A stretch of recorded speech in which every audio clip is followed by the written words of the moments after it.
What a movie. Wow.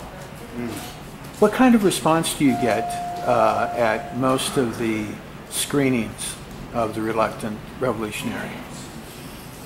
Like a sort of stunned silence towards the end because of the big scene at the end, but and I'm happy that a lot of people empathise with him and feel a connection with him, because it's a place that people don't know readily. So how do you take, my aim all the time is how you take someone to somewhere they don't know anything about and ask them to care about it. I find it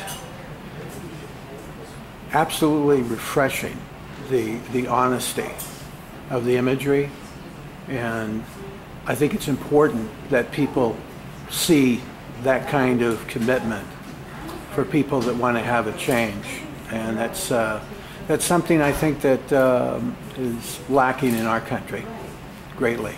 What, the desire for change, or the... No, I would say possibly so, for change, but the commitment that goes with it. And that's one of the things that really struck a chord in me, is all the people that were in the tent city there. What were the different class levels? Well, mixed. Poor, middle class, yeah, all wealthy. Yeah. And it was so amazing how blended they all were. And the commitment. And in Yemen, they don't have any politicians that are fighting for their cause, are there?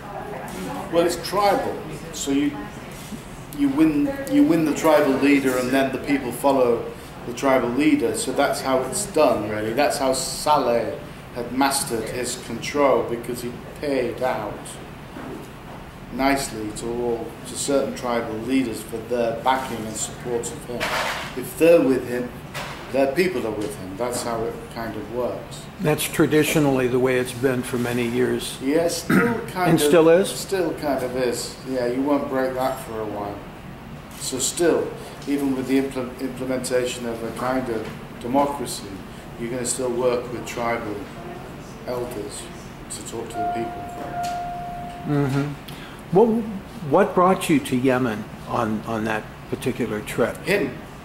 I mean, my films are all character-based, really. I mean, I have a fascination with a particular area, but when I'm looking to make a film, I'm looking for a character to somehow engage with, to explore something through.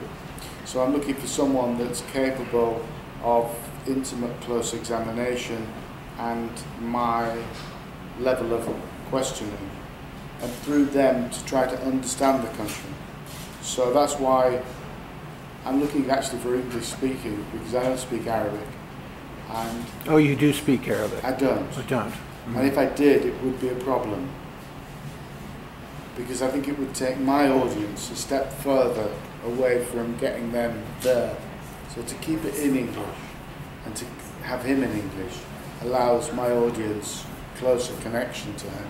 To be quite honest, even his occasional use of the word fucking helped, because it's a kind of common slang word that they use. That's worldwide. Well, it makes them feel quite comfortable. Mm-hmm. You know, what's going on? The first line in the film. It's the fucking Taliban. The kind of guys I'm looking at connecting with go, wow, who's he? Do you know what I mean? So that's, you know, street credibility, something that they can bring to, the same with my Japan film. The guy had, in Japan they never say fucking. For some reason the guy I found said fucking all the time. Now, what was that, one of your prior documentaries? The film before this, yeah. What was the name of that documentary? Japan, A Story of Love and Hate. Now, is that just of their recent tsunami situation, right? No. No, it's about the demise of the economy, really, and it was about a guy who run a successful business. The economy crashed in the way that it crashed here, but it crashed in 1990 in Japan, and he lost everything. And he was picked up by a girl who used to come to his bar, who's half his age, and she let him stay in her place, which is a tiny corner of a room with no windows, where they were both living. And she was working in 3 jobs to support him in his part-time job at the post office, where he was earning $5 an hour. So it was a story of poverty in the second richest nation on earth. And you felt it, you saw it. No. It was like work, work, work. How did you come up with that idea? I didn't. I came up with a completely different idea. Spent 3 years in the country trying to make a film, and eventually found him. And that was it. That was it. Now, how did you meet this gentleman that was in Yemen? 2 people in Syria. I was trying to make a film in Syria. It kept falling through, and I couldn't get it commissioned.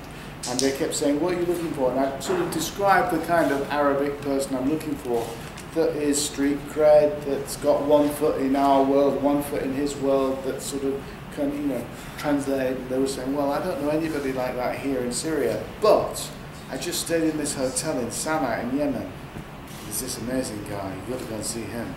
And I'm like, yeah, but I've just been commissioned for here, not there, what can I do? He was quite a character, or he is quite a character. He's still alive and well with his family, How long were you there filming this one particular documentary? 4.5 months. 4.5 months. Did you anticipate that it was going to reach that kind of... No idea.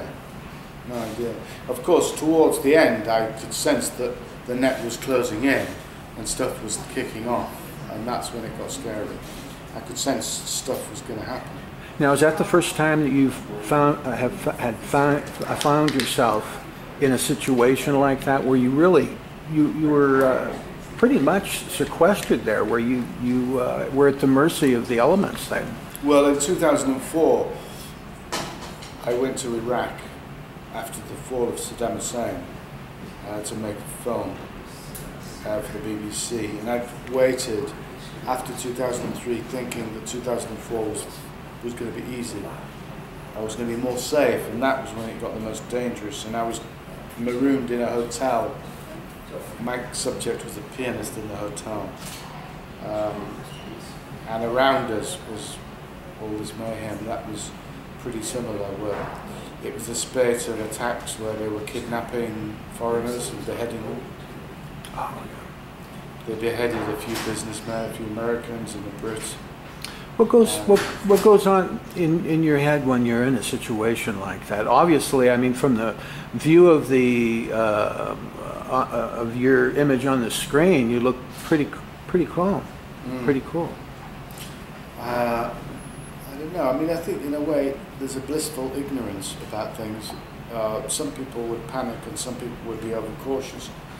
My instinct is more, I suppose, ignorant. Now, and the blissful ignorance. I'm going to take a wild guess. I don't know, but Are you from Ireland originally? Well, whereabouts in England? Yorkshire. In Yorkshire. And the only thing I read about you is that, which was really intriguing, is that when you were 16 years old, to get away from the factories, you went ahead and you got your first camera. Right. Yeah. Would you be able to expound on that, where taking that step of faith in your life at such an early age, where that has led you all the way up to the reluctant revolutionary? I mean, I don't know. I mean, in a way, it's just making a series of films, really.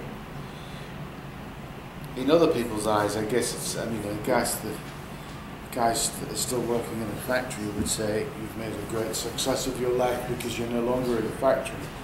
But in another side of me, I'm becoming a bit more despondent about the whole thing, in a way that of the film, of your career as a filmmaker. Film thing, I mean, I think everybody that puts such effort into making one of these films would like it ideally to have the impact of the Michael Moore film, which is big and brash and out there, and I'm lucky compared to many people that make films that are not commissioned. I'm commissioned by the BBC, so it gets shown on the BBC, at least. But it gets to a Sundance, some films are here, but it doesn't do a theatrical run, and one would always, I suppose, in the ideal world, would like that to be bigger. So that I don't really get a great feeling. I mean, I don't get a great sort of, I feel I wished I could do more. I think I wished it could do more. And I still struggle when I watch it and think to myself, how could I make it bigger? How could I make it do more? Well, you know how it is with actors.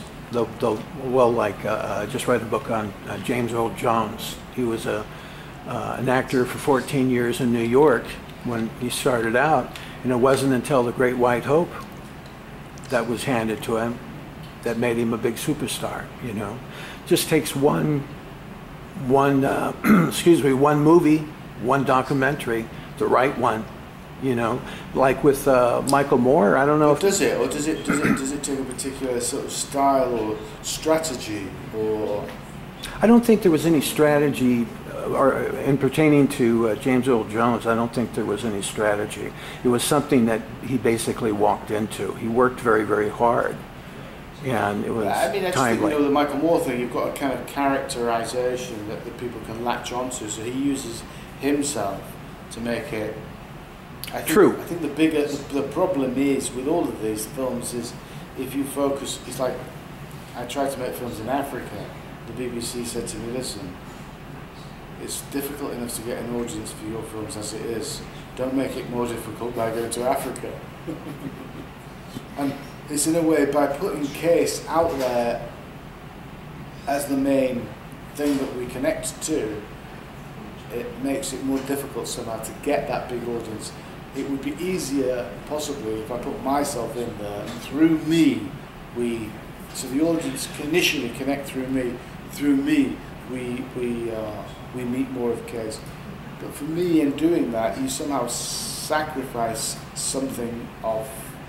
I think you do. The thing I found so refreshing, I've been in theater for the last 25 years, and everything is scripted. And that was the thing that I really enjoyed in watching your documentary, is the raw reality. I mean, it's happening right before your eyes, and there's nothing scripted. And to me, what a freedom! What a freedom to be able to have that kind of work. And you've been doing it for how long? 15 years. But how do you pull a bigger audience to that? I think it would have to be the subject matter. It would have to be the subject matter. Yeah. So we tried that. In Channel 4, they were trying to get me to do celebrities. They said Naomi Campbell. They offered me Naomi Campbell. No. I said, give me a break. How far is it going to go on Naomi Campbell? I said, the only thing I can anticipate in the Naomi Campbell film is the end scene, where she hits me, and then the film finishes. Edward Morrow, the old radio personality. What is he really? I mean, he's known for a lot of reasons, but the one thing that people always talk about him is when he was when the Germans were bombing London, he was up on the roof broadcasting, telling everybody in the world what was going on right there at that moment. Wow. That was just fate. Yeah. I mean, he was pretty much a kind of a guy like you, going right out there, right into the middle of a dangerous situation. And that's what I always hear is the greatest moment in that guy's career. And he did a lot in his career. I watched a documentary coming over on the aeroplane about Woody Allen, the new film about Woody Allen. It's really quite interesting. Which one? I don't know who it's by, but it's a great film. It's a film about Woody Allen. It's a new feature documentary about Woody Allen. Wow. It starts with him as a stand-up.